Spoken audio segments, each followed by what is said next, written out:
All week to save you from the dangerous weapon-grade levels of cringe of this following interview, a podcast featuring Meghan Markle, but alas, we must all suffer together. Here is Meghan talking to a woman called Jamie Kern-Lima, who seems to be even more fake and insufferable than the Duchess. Very first question, because I think in friendship it's so important. And I think so many people also have this question for you is, Meghan, how are you? And are you okay? That's so kind. I am. I'm better than okay. How are you? I know you always make it about me. Today, which by the way, I just have to say, you are the most generous friend. You show up for your friends. Today, I just get to talk about you, which I'm excited about. Yes, it really is that awful. The whole hour-long ordeal may have even been longer. I may have blacked out from smacking myself. I threw up a little in my mouth. Why is she showing up on hour-and-a-half-long podcasts? Who's got time for that? His heart is even more beautiful. But his heart is even more beautiful. What was meant to be an honest, raw look into Meghan Markle's life has quickly turned into one of the most controversial interviews of the year. In her emotional debut on the Jamie Kern-Lima podcast, Meghan opened up about motherhood, mental health, and even shared handwritten emails to her kids. But instead of finding a sympathetic side to her, people just can't seem to connect. Some say it's hard to like her at all, with others arguing that it's not even your fault. She just has this way of rubbing people the wrong way. From the constant complaints to the accusations of being fake, many find her persona to be exhausting. There's even talk about her being a master manipulator. She's said to have that it factor, but not in a good way. Apparently, the young women working for her quit in tears, worn out by her harshness. Yet, when the interview aired, the internet wasn't buying it. Rather than seeing a vulnerable Duchess, many felt they were witnessing a carefully crafted performance. The accusations started flying. Fake tears, claims of her planning to marry Prince Harry years before they even met, and the backlash came fast and hard. To make things worse, during the interview, Meghan seemed almost smug when a tear fell down her cheek, only to burst into laughter, almost as if proud of herself for pulling it off. Critics, including former staff and talk show hosts, didn't hold back. And now even companies like Netflix and Spotify seem to be distancing themselves from the Markle media circus. So what started as a supposed moment of truth turned into a headline-grabbing disaster. Buckle up, because the details that follow are even wilder than you can imagine. Tried all week to save you from the dangerous weapon-grade levels of cringe of this following interview, a podcast featuring Meghan Markle, but alas, we must all suffer together. Here is Meghan talking to a woman called Jamie Kern-Lima, who seems to be even more fake and insufferable than the Duchess. Very first question, because I think in friendship it's so important. And I think so many people also have this question for you is, Meghan, how are you? And are you okay? That's so kind. I am. I'm better than okay. How are you? I know you always make it about me. Today, which by the way, I just have to say, you are the most generous friend. You show up for your friends. Today, I just get to talk about you, which I'm excited about. Yes, it really is that awful. The whole hour-long ordeal may have even been longer. I may have blacked out from smacking myself in. As you all know, Meghan's latest interview with best-selling author Jamie Kern-Lima was supposed to be this raw, emotional heart-to-heart, but instead it became a cringe-worthy spectacle, leaving people scratching their heads. You know how some people feel the need to constantly tell you how happy they are, almost as if they're trying to convince themselves? That's how it felt when Meghan shared her happiest moments, mentioning finding an old report card from when she was a child at Hollywood Schoolhouse. She even tried to make it relatable by comparing herself to her son Archie, like a sweet moment of connection. But things took a turn for the worse when Meghan began speaking about how much she worked on herself and how much she's grown, dropping phrases like, "I'm the happiest I've ever been." So beautiful. I don't know. I wasn't expecting that one. Yeah, they're just it's just so great. This is why it's so nice to not have makeup on. Thank you. We spend so much of our life trying to prove something. To prove that you're enough. You have to prove that you're pretty enough. You have to prove that you're smart enough. You prove that you're a good wife or a good friend. And I was like, I am just so done with the prove it game. And if you can't see it, I don't need to prove to you why that's your loss. Then came the moment. The tear. Meghan sat down, eyes welling up, and a single tear slid down her cheek. For those who remember, it wasn't the first time Meghan had used this trick. Back in her Suits days, she bragged about her ability to cry on command during interviews, something she clearly honed over time. But now, this tear during her heart-to-heart felt like a performance, not a moment of vulnerability. Social media went crazy. Old interviews resurfaced where Meghan laughed about her tear-jerking talents, and people couldn't help but notice the sharp contrast between her sobbing and her smug smile after. The internet wasn't buying it. They weren't seeing a raw, authentic Meghan, just a well-timed, Oscar-worthy tear, as if the entire thing was staged. And that's when the backlash hit hard. Meghan was quickly accused of emotional manipulation. On platforms like Twitter, TikTok, and Reddit, people began analyzing every word, every sigh, every dramatic pause. Critics said that she wasn't opening up, she was auditioning. And that's when the Oscar-winning Duchess meme took off, trending for hours. Even her fans started feeling uneasy. Was this a woman breaking down, or a character playing a part? The emotional manipulation accusations intensified as the interview continued. Then, just when it seemed like the internet might cool down, Meghan dropped another bombshell. She revealed that she emails her children every night. Yes, every single night. She claims she's been doing this for years and would continue doing it until they turned 18. That's over 6,000 emails per child. The internet was in disbelief. Was she really suggesting that she writes an email to her kids every night for 18 years? People started doing the math and couldn't stop laughing. They started calling her Inbox Mom, with some joking that Meghan would probably read through all 6,000 emails about herself one day. What was meant to be a sweet parenting anecdote became the internet's new favorite joke. Instead of showing how deeply involved she is in her kids' lives, it felt more like a bizarre flex. Ever podcast interview, Meghan Markle has revealed she sends secret late-night emails to Archie and Lilibet. Isn't that adorable, Carlos? She wants them to read it when they grow up. Let's take a look. But before I go to bed almost every night, I email them for them to be able to look back and go, oh my gosh, she has loved us so much. I thought Jenny from the block in Cairns was punishing with her emails. Oh, come on. Obviously, it was hard for many to believe Meghan's claims. One Reddit user summed it up perfectly, saying she's too busy to blink, but has time to write novels to toddlers. TikTokers had a field day, turning her stories into skits, and others accused her of lying to gain sympathy, pointing to her history of exaggerating virtue in past interviews. One viral video even remarked, "This is classic Meghan. Overplay the emotion, oversell the story." It wasn't just the haters piling on. Even her fans struggled to defend her latest claim. Was it possible? Sure. But was it probable? Not really. And that's when the tide began to turn. What started as a heartfelt confession quickly became a full-on credibility crisis.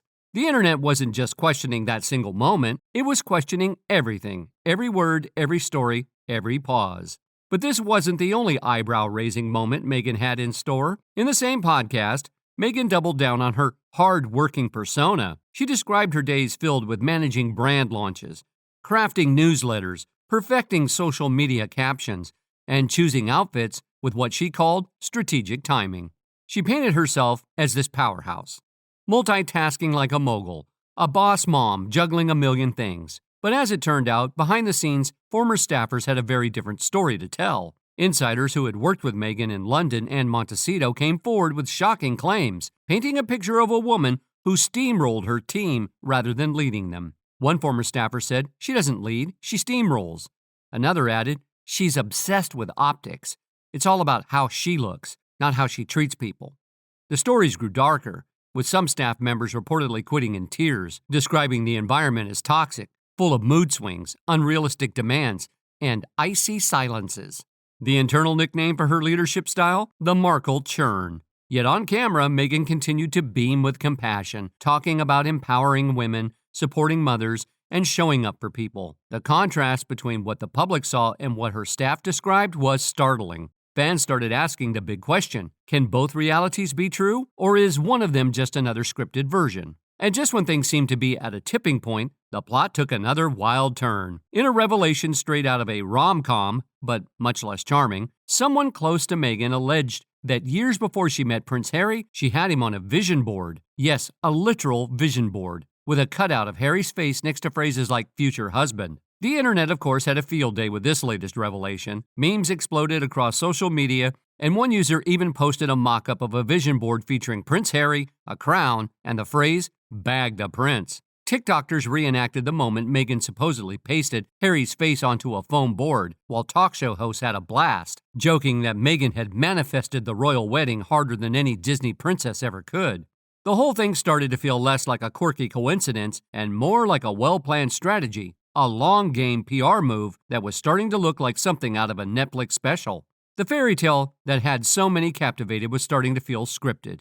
And even Meghan's most poetic moments, like calling Harry H in public, began to sound less like love and more like branding. And it's not just that, but Meghan pulled another stunt you can't make up. She gifted a friend a jar of homemade jam, but instead of just signing it with a simple "Love Meghan," she signed it "Her Royal Highness the Duchess of Sussex." Cue the collective groan from the public. The View panel rolled their eyes, and Whoopi Goldberg reportedly sighed, "Wake me up when it's over." Others quickly labeled it petty, performative, and downright cringy. Even her fans couldn't ignore how bizarre it seemed. Behind the scenes, whispers began circulating about Prince William. Allegedly, he's waiting for the right moment to claim the throne and strip Meghan of her royal title once and for all. But Meghan wasn't backing down. Signing jars with royal flair wasn't a mistake, it was a message, and she had more messages to send.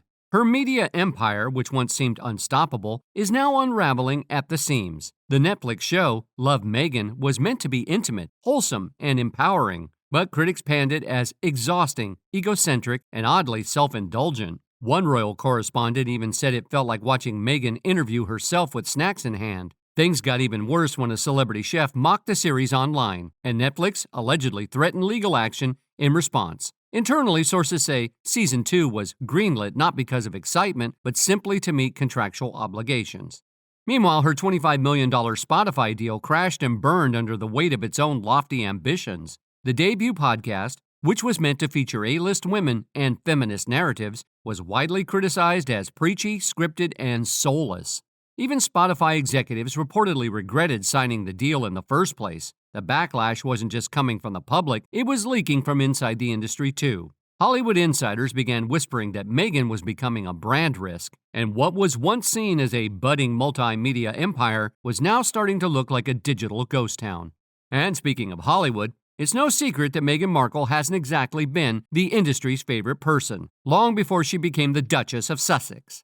From whispers behind closed doors to public jabs, Meghan has had her fair share of critics in the celebrity world. And some of them haven't held back. One of the most notable was none other than Kate Middleton. Although Kate is now a full-blown royal, let's not forget, she started off as a public figure herself, and the media adored her. When Meghan entered the scene, many hoped the two duchesses would become the dynamic duo, a modern face of the monarchy. But behind palace doors, tension brewed.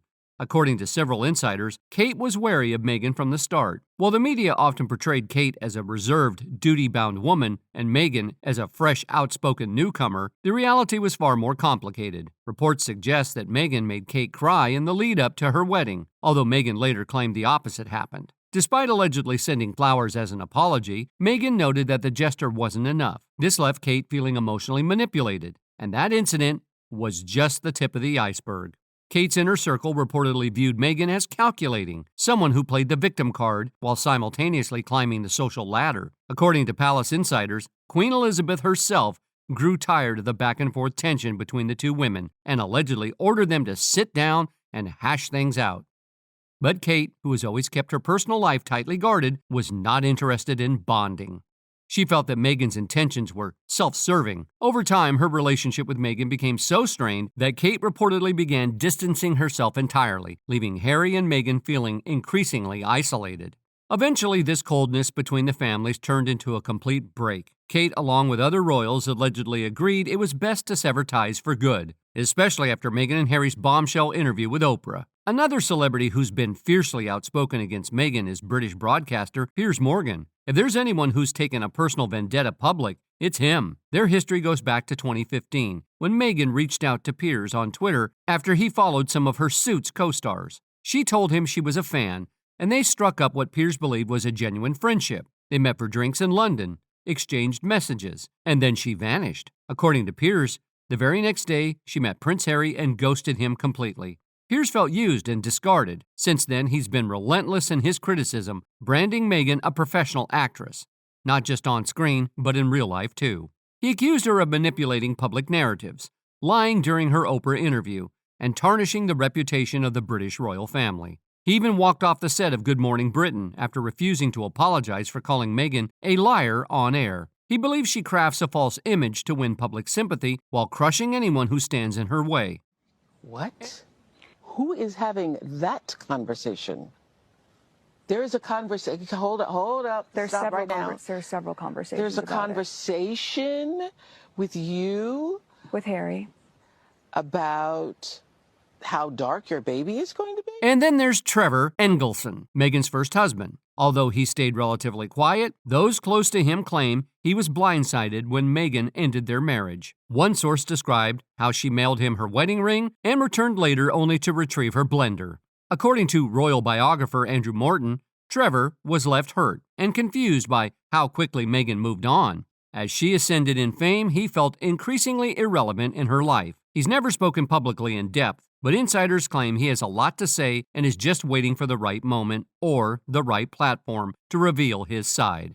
People close to Trevor described him as someone who watched Meghan change dramatically once she started landing bigger roles and mingling with higher circles. She allegedly became distant, image-obsessed, and hyper-focused on climbing the Hollywood ladder. These experiences shaped his perspective that Meghan uses relationships as stepping stones. Another critic is Erin Foster, a writer and daughter of famed music producer David Foster. In 2017, she threw shade at Meghan by posting a throwback photo from Meghan's days on Deal or No Deal with the caption, "Never Forget." Later, she doubled down, calling Meghan a social climber who always seemed to be dating someone famous. Erin implied that Meghan's rise wasn't coincidental, it was strategic. She suggested that Meghan used her looks and charm to get close to influential men and leverage those relationships to position herself closer to fame. And Erin wasn't the only one thinking it. That post sparked a storm of similar opinions, with people commenting that Meghan had always seemed to have a bigger game plan in mind. Australian media personality Chrissy Swan also voiced skepticism. After the royal engagement announcement, she posted her thoughts on Facebook, saying she just couldn't warm up to Meghan. She said Meghan's facial expressions and voice seemed like an act, almost too polished to be genuine. Chrissy felt that Meghan was playing a character, someone overly humble and relatable, rather than being her authentic self. She noted how rare it was for someone to rise from relative obscurity to royal status without serious ambition. To her, Meghan's journey didn't seem like a fairy tale, it seemed like a script. But if there's one person who hasn't stopped talking, it's Samantha Markle, Meghan's estranged half-sister. Their relationship is deeply fractured, and Samantha has made it her mission to expose what she calls Meghan's lies in her book, The Diary of Princess Pushy's Sister. Samantha claims Meghan is manipulative, cold, and calculating. She says Meghan distanced herself from her own family once she began gaining fame. According to Samantha, Meghan cut ties with their father and created a false narrative to appear as a self-made woman. She claims Meghan exaggerated their family's hardships and purposefully left out details that would challenge the rags to royalty image. Meghan, on the other hand, has said she barely knows Samantha and doesn't understand why she's so obsessed with tearing her down. British commentator Katie Hopkins has also made a career out of attacking Meghan online. She posted countless tweets mocking Meghan's interviews, charity work, and even her fashion choices. Katie has called Meghan a budget Diana and claims she's addicted to attention. She frequently criticizes Meghan and Harry for leaving the royal family, but still using their titles to generate income and media buzz. According to Katie, Meghan wants the perks of royalty without any of the responsibilities. She's painted Meghan as a narcissist who strategically uses race, trauma, and media manipulation to build her brand. And surprisingly, even Daniel Radcliffe, the beloved Harry Potter star, has something to say. While he doesn't single Meghan out personally, he's made his disdain for the monarchy clear. Daniel has said in interviews that he doesn't understand why the British monarchy still exists in today's world and believes it perpetuates inequality. Although he sympathizes with Meghan regarding media intrusion, he also sees her and Harry as part of a system that shouldn't be glorified anymore. His comments might not be directly harsh, but they add to the growing number of celebrities who are skeptical about Meghan's role in the royal drama. Now, with her podcast crumbling, her Netflix show struggling to make an impact, and her fan base splintering, people are starting to wonder, is this the beginning of the end for the Duchess of Drama? Her latest media push was supposed to mark a redemption arc, a chance to reshape her narrative and regain control of the headlines. But instead, it's exposed significant cracks in the brand she's worked so hard to build. From fake tears to vision boards to emotional monologues and royal jam jars, the backlash has been relentless. Netflix and Spotify are quietly pulling away, and even Meghan's Hollywood halo is starting to fade. But is this truly the end of her reign, or is Meghan simply gearing up for another reinvention? Maybe she'll pivot, reframe the narrative, or find a new way to sell the same story. The questions remain. Is Meghan misunderstood, overexposed, or something else entirely? We'll be watching closely, because with the Duchess of Drama, the next chapter is always just around the corner. So drop your thoughts in the comments. What do you think? Thanks for watching, and until next time, keep your tea hot and your receipts ready.